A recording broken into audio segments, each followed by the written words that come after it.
사람들은 물론 동물들에게도 겨울은 인고의 시간이 필요한 계절입니다. 겨울이 찾아온 동물원을 찾아갔습니다. 추위를 피해 대부분 동물들은 실내에 들어갔는데요. 그렇다면 동물원의 동물들은 어떻게 겨울을 지내고 있을까요?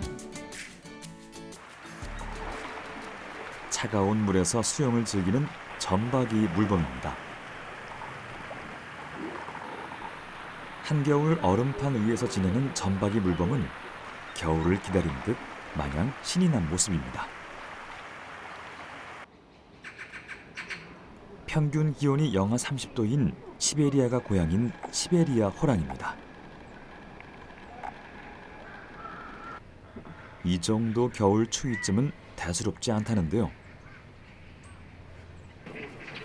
오히려 여름철에 비해 활동량도 좋아질 뿐 아니라 겨울이 되면 식욕도 2배 이상 증가할 정도로 겨울은 시베리아 호랑이에게 최상의 기후 조건입니다.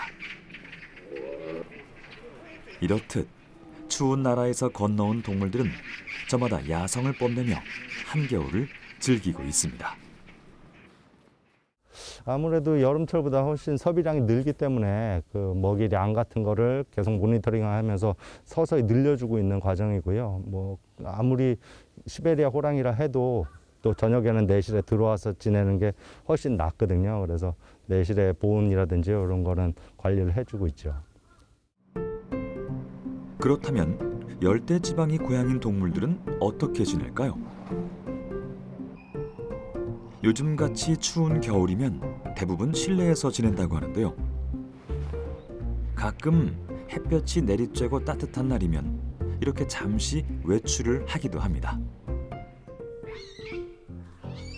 방사장 문이 열리자 원숭이들이 기다렸다는 듯 밖으로 나옵니다.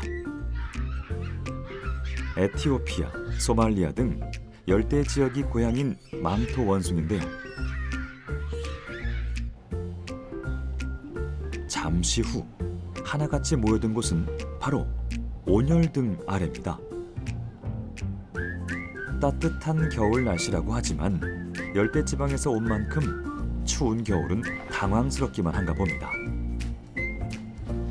온열등을 둘러싸고 옹기종기 모여 추위를 달래봅니다. 밀림의 왕이라 불리는 사자는 어떨까요? 겨울 추위는 아랑곳도 없이 도도한 자태 뽐내며 제법 편안해 보이는 모습으로 앉아있는데요. 하지만 사자도 추위를 타는 동물입니다.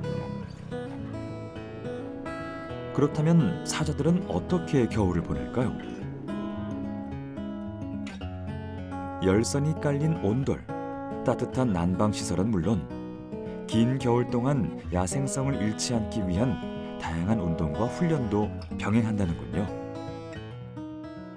사자들이 겨울철에 춥다 보니까 사람들이 사골 먹잖아요. 그것처럼 사자들에게도 우족을 급여함으로써 좀 더 야생성을 잃지 않게끔 야생을 깨워주고 있습니다. 날씨가 좀 따뜻하거나 해가 뜨는 날에는 방사장에 나와서 생활을 하는데 이때 방사장에 굴이 있는데요. 그 굴에 온도를 켜주고 있어서 춥거나 바람을 피하려고 할 때는 그 굴 안에 들어가서 쉬곤 합니다. 그렇다면 겨울이면 동면에 들어가는 동물들은 어떻게 지낼까요? 겨울잠을 자는 대표적인 동물, 바로 곰입니다. 하지만 동물원의 곰은 겨울잠을 자지 않는다고 합니다. 그 이유는 겨울이 온다 하더라도 먹이 걱정이 없기 때문에 야생의 곰처럼 가을철 기를 쓰고 먹이를 먹어치울 필요가 없기 때문이죠.